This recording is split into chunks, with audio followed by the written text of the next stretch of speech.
Добрый вечер, дорогие телезрители! С вами снова программа News on Air и я, Мария Кардашевская. Давайте начнем. Сколько бы погода ни капризничала, а зима все-таки пришла. По всей республике идет активная подготовка к зиме. Бравые мужчины заготавливают лед, и наши коллеги из Усть-Алданского района подготовили видео на эту тему. Давайте посмотрим.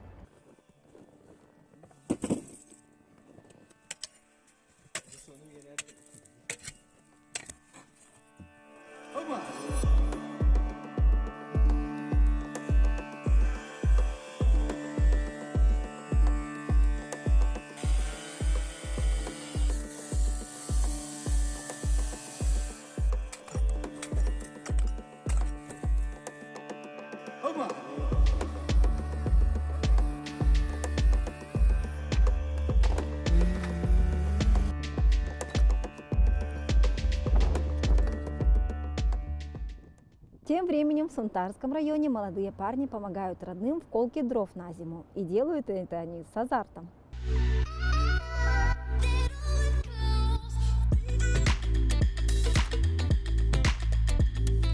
Не отходя от темы мужских занятий, хочу показать вам видео. По-моему, отличная идея для того, чтобы использовать это в конкурсах у наших мужчин. В паблике это видео сопровождается комментарием и вы сейчас узнаете почему.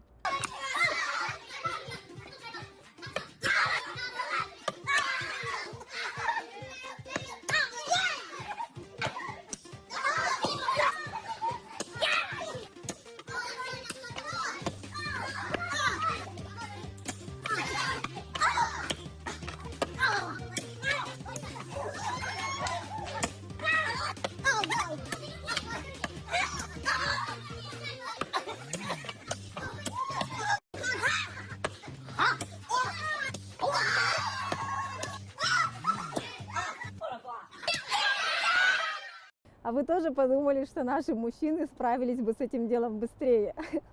Кстати, о наших мужчинах. Я нашла в сети интересное фото.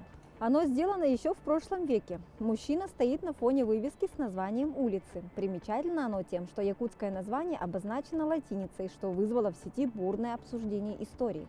Знатоки истории напомнили, что якутский алфавит окончательно перешел с латиницы на кириллицу в 1939 году, а до тех пор транслитерация менялась.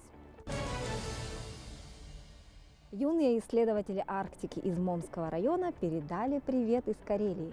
Семиклассники Светлана Слепцова и Дмитрий Елканов отправились в лагерь «Полярный круг» по программе Фонда дикой природы. Ребята впечатлены разнообразной и насыщенной программой.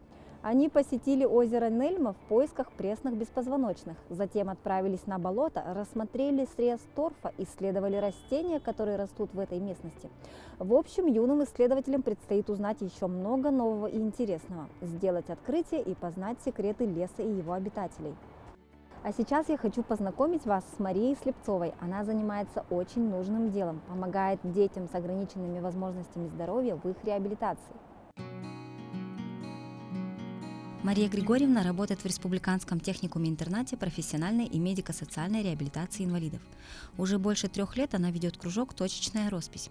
По признанию самого педагога, детям очень нравится это занятие, и они с удовольствием рисуют. Но самое главное, это развивает их мелкую моторику и успокаивает.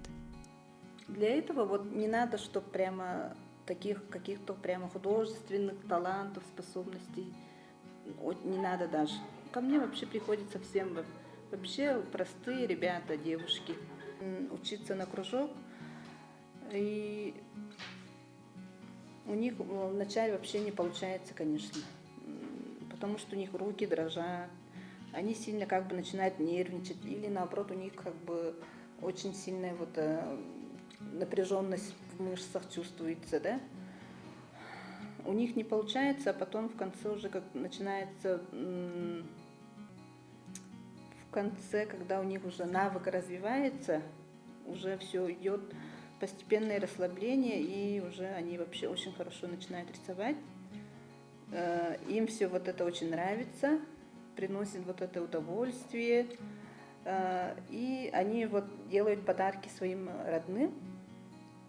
От этого они еще вот радуются, что они что-то своими руками вот сделали и подарили.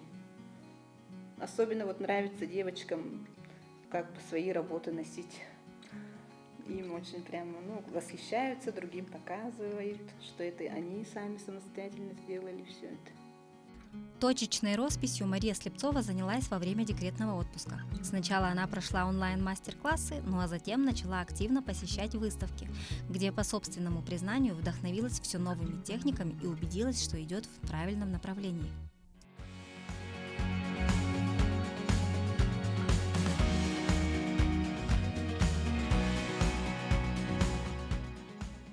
Ну а сейчас моя коллега Светлана Балеева расскажет о Людмиле Бакаевой, которая варит мыло и учит этому детей. Первую продукцию, произведенную Людмилой, это несколько десятков кусков мыла, приобрели друзья. Затем девушка дала рекламу в социальной сети, с этого и начались ее стабильные продажи. Они и убедили начинающую предпринимательницу в расширении своего бизнеса. Она арендовала небольшое помещение в бизнес-инкубаторе и сразу же получила большой заказ.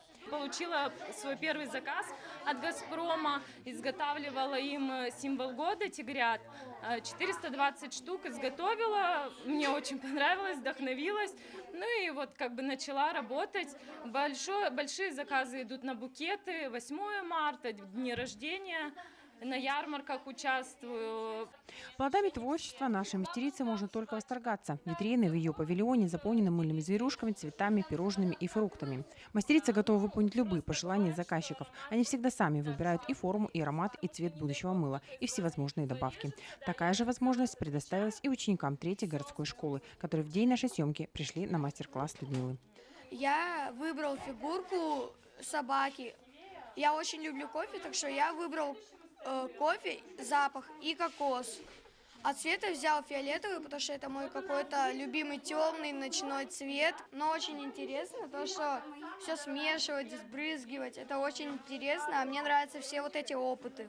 Также Людмила набрала группу ребят, которые приходят по 3 раза в неделю на несложные, но очень интересные занятия. Сегодня девушка работает над большой партией мыла, которую она предоставит на благотворительную ярмарку в поддержку мобилизованным. Впереди и Новый год. Людмила потихоньку готовится и к этому празднику. Рассказывает, что и мыло будет ему соответствовать. Сейчас идет большой заказ у меня, формы снеговик, снегурочка, Дед Мороз, апельсины, все, что вот в духе Нового года, все это к нам придет, все потом я пущу в продажу. Уже через месяц эту красоту смогут приобрести все желающие ленчане. Нельзя не сказать, что цена на изделия Людмилы не отличается от магазина, поэтому спрос на продукцию нашей мастерицы постоянно растет. Светлана Балеева, Александр Ильчук, Ленск. В честь приближающегося Дня народного единства якутская телебашня каждый вечер сияет цветами флагов субъектов Российской Федерации. С 31 октября до 4 ноября с 21 до 22 часов горожане могут полюбоваться этим зрелищем и, конечно, сделать красивые фотографии.